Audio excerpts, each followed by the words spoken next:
સોનલમાના પરચા તો આજે કળયુગમાં પણ જાગતા જોવા મળે હો. આજે જે પરચો પૂર્યો એ પરચાની મારે તમને આ વિડીયોમાં વાત કરવી છે. જૂનાગઢથી માત્ર 30 કિલોમીટર દૂર આવેલું મઢડા ગામ. આ ગામમાં આઈ હોનલ માતાનું મંદિર છે. 700 માણસોની વસ્તી ધરાવતું આ ગામ લાખો ભક્તોની આસ્થાનું પરબધામ છે.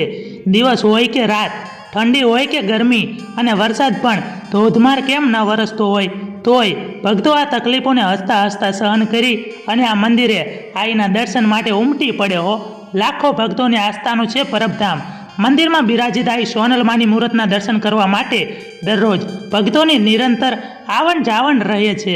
20 જેટલા વીઘામાં ફેલાયેલા મંદિર ભક્તના મનમાં વસ્તુ પરબધામ છે. આઈ સોનલ માતાને દર્શન કરવા માટે દેશ પરદેશથી ભક્તો આવે છે. સોનલ માતાજીનો જન્મ આ જ ગામમાં થયો હતો. માતાજીએ એક સામાન્ય મનુષ્યની જેમ જ જન્મ લીધો અને સંસારમાં અનેક લોકોનું કલ્યાણ કર્યું છે. સોનલ માતાજીના ભક્તો દુનિયાભરમાં ફેલાયેલા છે. આ તમામ ભક્તો માતાજી પર અપાર શ્રદ્ધા ધરાવે છે.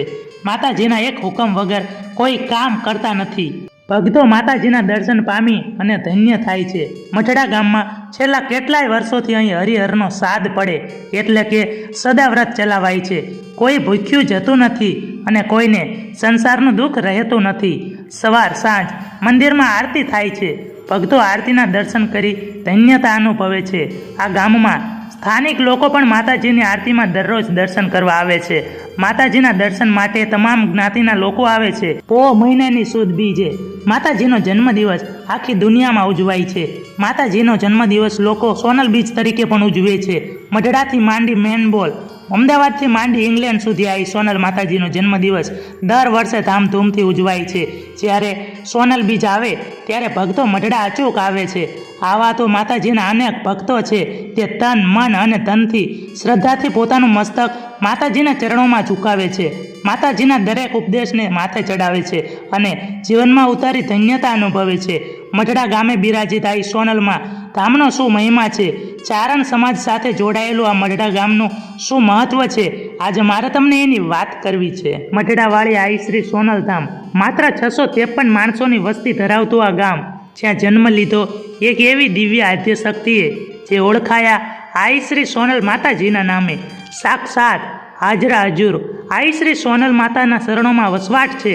આઈ શ્રી સોનલમાં ચારણ સમાજ માટે અતૂટ શ્રદ્ધા અને આસ્થા ધરાવે છે, જેના કારણે લાખો લોકોની સંખ્યામાં આઈ શ્રી સોનલ ધામ વર્ષભર ધમધમતું રહે છે. આઈ શ્રી સોનલ માતાજીએ પોતાના જીવનકાળમાં માત્ર ને માત્ર પુરુષાર્થ, જીવનમાં સત્ય, પવિત્રતા, સાદાઈ અને સાત્વિકતા અગ્રસ્થાને રાખી ચારણ સમાજને એક કરવાનું અને વ્યસન મુક્તિ કરવાનું સૌથી મોટું અભિયાન છેડ્યું હતું.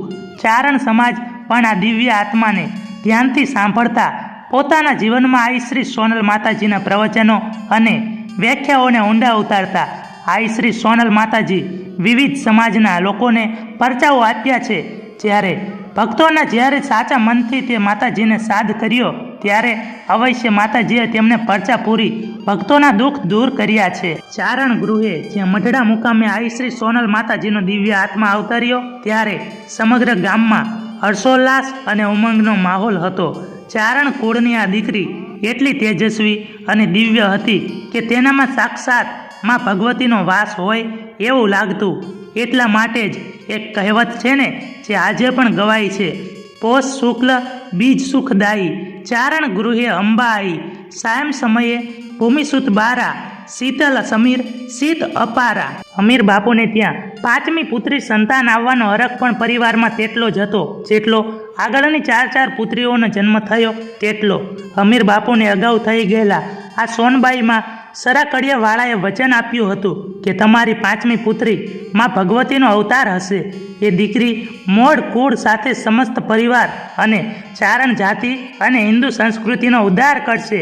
શ્રી સોનલ માતાજીનું સ્વરૂપ તો ભલભલાને આંજી દે.